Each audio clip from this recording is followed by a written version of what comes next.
Ça te dit une partie de qui est-ce? Je choisis un personnage et tu essaies de le deviner en posant des questions. Mais je ne répondrai que par oui ou par non. Si tu veux. Mais qu'est-ce qu'il faut que je demande? Bah, par exemple, tu peux demander si c'est une femme. Et non, ce n'est pas une femme. Tu peux toutes les cacher. Ah, donc c'est un homme. Ah ben ça va vite si on élimine la moitié à chaque fois. Il porte des lunettes. Non, il ne porte pas de lunettes. Tu vois, en 2 questions, il ne t'en reste déjà que 10. Oh, c'est magique. Et il porte un t-shirt? Oui, il porte un t-shirt. Plus que 3. Il est barbu? Non, il n'est pas barbu. Alors, c'est Mark Zuckerberg. Trop fort. Mais tu crois que c'est parce que j'ai eu de la chance? Eh bien non, pas vraiment. Dans l'idéal, chaque question divise tous les individus en 2. Mettons qu'il y en ait 16. À la première question, il en reste 8, puis 4, puis 2, puis 1. Le schéma que tu vois s'appelle un arbre binaire complet. En 4 questions, tu trouves un individu parmi 16.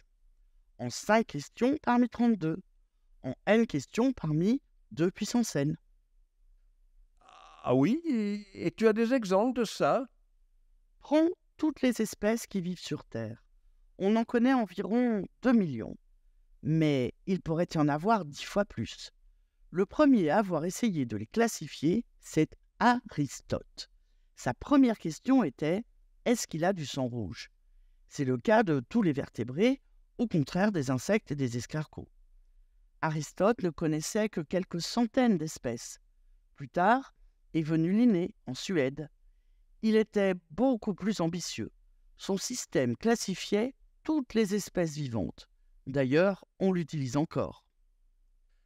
Oui, mais Aristote et Linné, ils ne faisaient ça que pour décrire. Rien ne dit que la nature a procédé comme ça. Tu as raison. Depuis Aristote jusqu'à Linné, on n'a fait que classifier et nommer.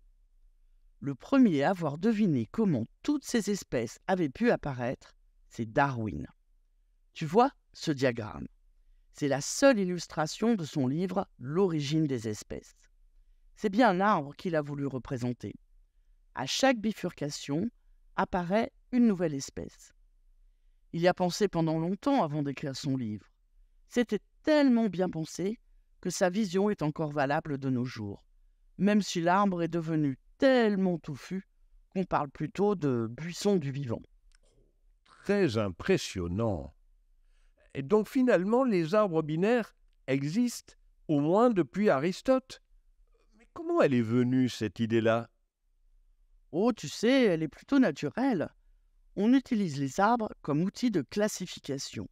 Prends des objets, n'importe lesquels, des espèces comme l'inné, ou bien des images, des sons, des mots, des idées, n'importe quoi.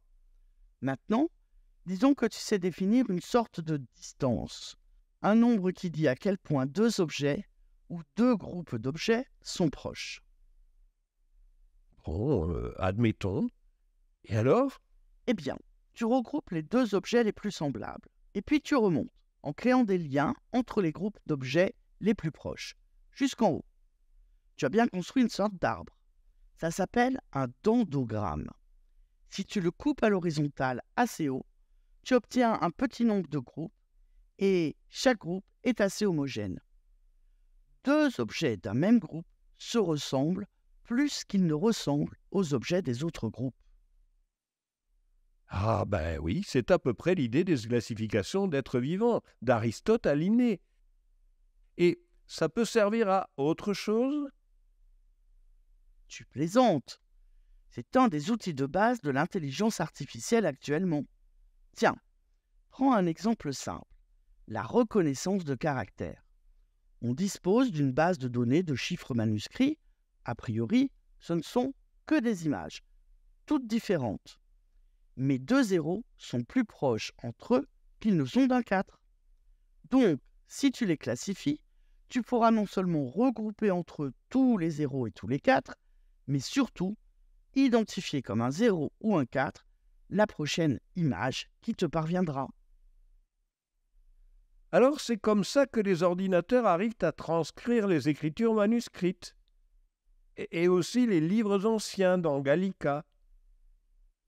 Et oui, et c'est aussi un des outils de la reconnaissance optique des plaques minéralogiques, de la reconnaissance faciale, et une des méthodes qui permettent à ChatGPT de produire de nouveaux textes pourvu qu'on lui donne un thème, ou à d'autres logiciels de fabriquer des peintures, des photos ou des musiques artificielles.